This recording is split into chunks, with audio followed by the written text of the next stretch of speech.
Askari, naona mimi sisi ndo wale mliotuchukua mkatupatia mafunzo ya kijeshi, alafu mpaka sasa hivi hatuna ajira, umeelewa?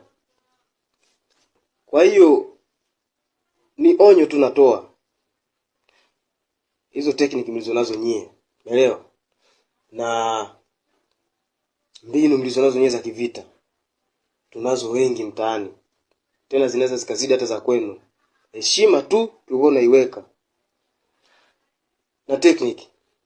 Najua kumataki adui, najua self defense na huo uwezo, najua kutumia silaha. Uje na gobole lako, nikilishika mimi na kubundua. Uje na bastola, nikishika mimi na kubutua.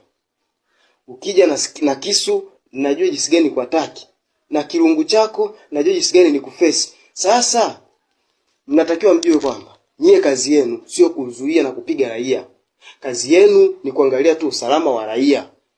Endapo ninapopita mimi askari, wewe ukajiona wewe ni noma, ukajipitisha, ama zako ama zangu, nawaambia sawa, pita na silaha yako. Kama ni bunduki, piga risasi ukiwa mbali. Ukinisogelea kunizuia, wewe unahesabika ni marehemu, au ukazuia kundi la watu ninalopita nao, wewe.